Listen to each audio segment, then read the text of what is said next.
మరో బ్రేకింగ్ చూస్తున్నాం. Johnny master పై Janasena party చర్యలు తీసుకుంది. పార్టీ కార్యక్రమాల్లో పాల్గొనవద్దని ఆదేశించింది. తక్షణమే ఈ నిర్ణయం అందుబాటులోకి వస్తుందని ప్రకటించింది. ఆయనపై లైంగిక వేధింపుల ఆరోపణలు వచ్చాయి. పోలీసులు కేసు కూడా నమోదు చేశారు. దీంతో పార్టీ కార్యక్రమాలకు దూరంగా ఉండాలని జనసేన ఆయన్ని ఆదేశించింది.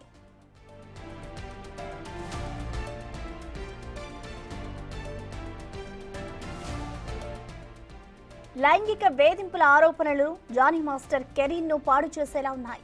ఓవైపు పార్టీ కార్యకలాపాలకు దూరంగా ఉండాలని జనసేన షాక్ ఇవ్వగా, మరోవైపు ఇండస్ట్రీ నుంచి డాన్సర్ అసోసియేషన్ షాక్ ఇచ్చేందుకు సిద్ధమైంది. దీంతో Jani master political industry career సందిగ్ధంలో పడే అవకాశాలున్నాయి.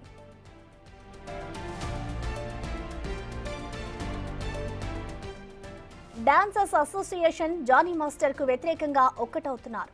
ఆయనను రాజీనామా చేయాలని కోరుతున్నారు మెజారిటీ సభ్యులు.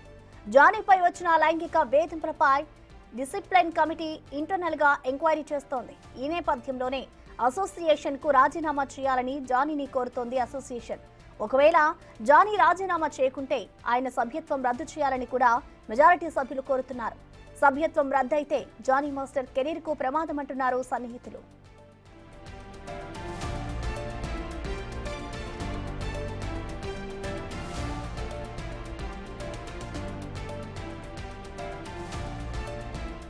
తన అసిస్టెంట్ తో తప్పుగా ప్రవర్తించాడని జానీ మాస్టర్ పై పోలీసులకు ఫిర్యాదు అందింది.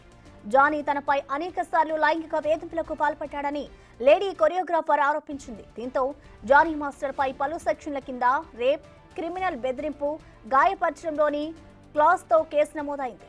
పవన్ కళ్యాణ్ కు వీరాభిమాని అయిన జానీ మాస్టర్ గత ఏపీ ఎన్నికలకు ముందు జనసేన పార్టీలో చేరారు.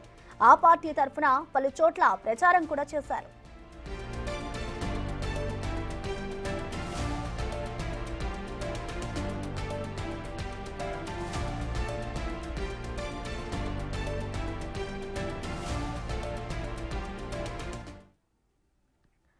దీనికి సంబంధించిన కంప్లీట్ డీటెయిల్స్ ని మా ప్రతినిధి రానా లైవ్ ద్వారా అందిస్తారు. రానా. ఎస్ ప్రసన్న, ఇవాళ రెండు కీలకమైనటువంటి అంశాలు జరిగాయి జానీ మాస్టర్ లైంగిక వేధింపులకు సంబంధించినటువంటి కేసులో. ఒకటి, పొలిటికల్గా తన కెరీర్కి సంబంధించిన విషయంలో జనసేన పార్టీ ఇక మీదట పార్టీ కార్యక్రమాలకు దూరంగా ఉండాలంటూ కూడా జానీ మాస్టర్ని ఆదేశించింది. మరోవైపు తన సొంత అసోసియేషన్, తన సొంత కొలీగ్స్, తన సొంత మనుషులు సంబంధించినటువంటి విషయంలో ఇన్ని రోజులు ఏకఛత్రాధిపత్యంగా ఉన్నటువంటి జానీ మాస్టర్ అసోసియేషన్లోనే ఈ డాన్సర్స్కు సంబంధించినటువంటి వాళ్ళందరూ కూడా ఇవాళ అత్యవసర మీటింగ్ అనేది ఏర్పాటు చేసుకున్నారు. అయితే ప్రెసిడెంట్ మీదే లైంగిక ఆరోపణలు వచ్చినాయి కాబట్టి ఈ జనరల్ సెక్రటరీ మిగతా కొంతమంది సభ్యులు ఇవాళ అందుబాటులో లేకపోవడం వల్ల రేపు అత్యవసర సమావేశం అనేది ఏర్పాటు చేస్తున్నారు. దానితో పాటు మెజారిటీ ఈ కార్యవర్గంలో ఉన్నటువంటి వారందరూ కూడా రాజీనామా చేయమని కూడా జానీ మాస్టర్ పైన ఒత్తిడి తెస్తున్నట్టుగా మనకు సమాచారం అందుతుంది. దానితో పాటు ఒకవేళ కానీ ఆయన రాజీనామా చేసే యోచనలో లేకపోతే బైలాస్ ప్రకారంగా ఓటింగ్ పెట్టుకొని 3/4 దీని కింద ఖచ్చితంగా కూడా అతన్ని దించేయవచ్చు.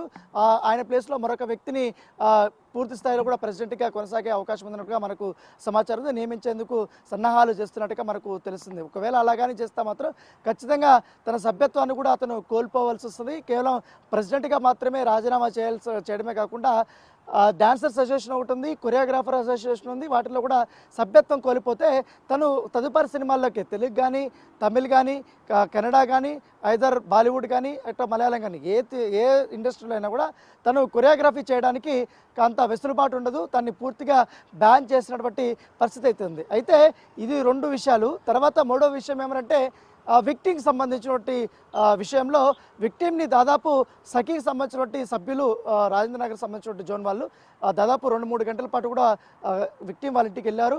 ఇంటికి వెళ్ళిన తర్వాత ఆమె దగ్గర నుంచి కూడా స్టేట్మెంట్ని రికార్డ్ చేశారు. దాంతోపాటు నార్సింగ్కి సంబంధించినటువంటి మహిళా పోలీసులు కూడా వారింటికి వెళ్ళారు. వారు ఏదైతే విక్టిమ్ నార్సింగ్ పోలీస్ స్టేషన్లోకి వచ్చి ఇక్కడ రాతపూర్వకంగా తను మరొకసారి కంప్లైంట్ ఇవ్వడానికి కానీ లేకపోతే స్టేట్మెంట్ ఇవ్వడానికి కానీ ఆమె ఒప్పుకోలేదు కాబట్టి, విల్లింగ్గా లేదు కాబట్టి ఆమెని అక్కడి నుంచి అంటే పోలీసులతో పెట్టి మహిళా పోలీసులను పెట్టి భరోసా సెంటర్కి ఇప్పుడే తరలించినట్టుగా మనకు సమాచారం అవుతుంది. ఎందుకంటే అక్కడైతేనే తనకు సేఫ్టీ ఉంటుంది అనేది కూడా తను భావిస్తున్న నేపథ్యంలో ఈ ఉమెన్ సేఫ్టీ వింగ్ సంబంధించిన విషయంలో నిన్ననే సినిమా పెద్దలు కొంతమంది శిఖా గోయల్ కూడా డీజీ ఉన్నారు కాబట్టి ఆమెను కూడా కలిశారు, ఆమె ఒపీనియన్ కూడా తీసుకున్నారు. ఆల్రెడీ ఇక్కడ లోకల్గా ఈ పోలీస్ స్టేషన్కి ట్రాన్స్ఫర్ అయింది కాబట్టి 0 ఎఫ్ఐఆర్ కింద ఉంది. సో ఆమె వచ్చే స్టేట్మెంట్ అక్కడ వచ్చినా ఆ స్టేట్మెంట్ ఇక్కడికి వస్తుంది కాబట్టి ఖచ్చితంగా దాన్ని బేస్ చేసుకొని నోటీసులు అనేది రెడీ చేస్తారు. నోటీసులు ఇచ్చిన తర్వాత జానీ మాస్టర్ మస్ట్ అండ్ షుడ్గా విచారణకి హాజరు కావాల్సి ఉంటుంది. సో రేపు నిమజ్జనం కాబట్టి రేపు అతనికి నోటీసులు పంపించే అవకాశం ఉండదు. సో ఎల్లుండి మస్ట్ అండ్ షుడ్గా జానీ మాస్టర్కి ఆయన పైన వచ్చినటువంటి ఆరోపణలపైన ఇవన్నిటిపైన కూడా విచారణ చేపట్టే అవకాశం ఉంది. అయితే విక్టిమ్ కొన్ని ఎవిడెన్స్లు కూడా సమర్పించాల్సి ఉంటుంది. ఎందుకంటే అలిగేషన్స్ మాత్రమే చేసింది కాబట్టి దానికి సంబంధించిన ప్రాపర్ ఎవిడెన్స్ అనేది అడుగుతారు. ఎందుకంటే ఎంతకాలం నుంచి జానీ మాస్టర్ తనని వేధిస్తున్నాడు, ఏ రకంగా వేధించాడు, ఎవరు ముందన్నా మీరు అప్పుడు చూసారా, లేకపోతే చాటింగ్ ఏమైనా చేశాడా, కాల్స్ ఏమైనా చేశాడా, లేకపోతే ఇంటికి వచ్చి బెదిరించాడని చెప్తున్నాడు కాబట్టి అక్కడ ఎవరైనా ఉన్నారా, లేకపోతే సీసీ కెమెరా ఫుటేజ్ ఏమైనా ఉందా, వీరిద్దరూ కలిసి దిగినటువంటి ఫొటోస్ కానీ వీడియోస్ కానీ ఏమైనా ఉన్నాయా ఏంటి అనేది కూడా విచారించబోతున్నారు. దాంతోపాటు కొంతమంది సాక్షులను కూడా ఆ విక్టిమ్ పెట్టినట్టుగా తెలిసింది. జానీ మాస్టర్ సంబంధించినటువంటి క్లోజ్ కొరియోగ్రాఫర్ టీం ఏదైతే ఉందో అసిస్టెంట్స్ కానీ డాన్సర్స్ కానీ వీళ్ళంతా కూడా వాళ్ళు ఒక టీం లాగా ఉంటారు. ఆ టీంలో ఉన్నటువంటి మహిళా డాన్సర్స్ కూడా చాలామంది ఉంటారు కాబట్టి వాళ్ళ ఒపీనియన్ కూడా పోలీసులు తీసుకోవాలనే ఉద్దేశంతో ఉన్నట్టుగా తెలుస్తుంది. అలాగే ఇండస్ట్రీలో కూడా ఇప్పటికే ఎంక్వైరీ స్టార్ట్ అయింది, ఇంటర్నల్ ఎంక్వైరీ వాళ్ళు కూడా జరుగుతుంది.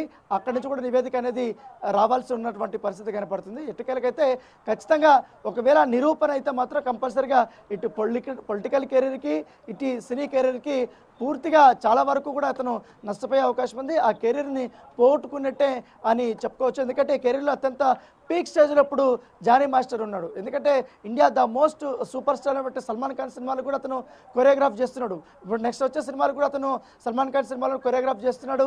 ఆ తర్వాత విజయ్ సినిమాల్లో లాస్ట్ సినిమా అనుకున్నారు గోట్లో కూడా ఆయన చేశాడు. అంతకుముందు కొన్ని సినిమాలు కూడా చేశాడు. ధనుష్ ఆల్మోస్ట్ అన్ని సినిమాలు కూడా అతను చేస్తున్న నేపథ్యంగా పడుతుంది. రామ్ చరణ్ సినిమాలో ఉన్నాడు, అలాగే పుష్ప సినిమాలో ఉన్నాడు. తర్వాత జూనియర్ ఎన్టీఆర్ సంబంధించిన సినిమాలో కూడా అతను కొరియోగ్రఫీ చేస్తున్నారు. అలాగే టైర్ 2 హీరోలు కూడా అతను కొరియోగ్రఫీ చేస్తున్న నేపథ్యంలో ఇప్పుడు ఒకవేళ సభ్యత్వం కోల్పోతే ఖచ్చితంగా నెక్స్ట్ తదుపరి అవకాశాలు అనేది చాలా సంక్లిష్టం అవుతుంది. తన పైన పడినటువంటి మచ్చని ఆయన తుడిపేసుకుంటే అతను నిరపరాధిగా వస్తే మాత్రమే సభ్యత్వం రన్నింగ్ కానీ అలాగే పార్టీలో మళ్ళీ పూర్వ కార్యక్రమాలని పాల్గొనడానికి అవకాశం అయితే ఉంటుంది. Prasanna, thank you Rana.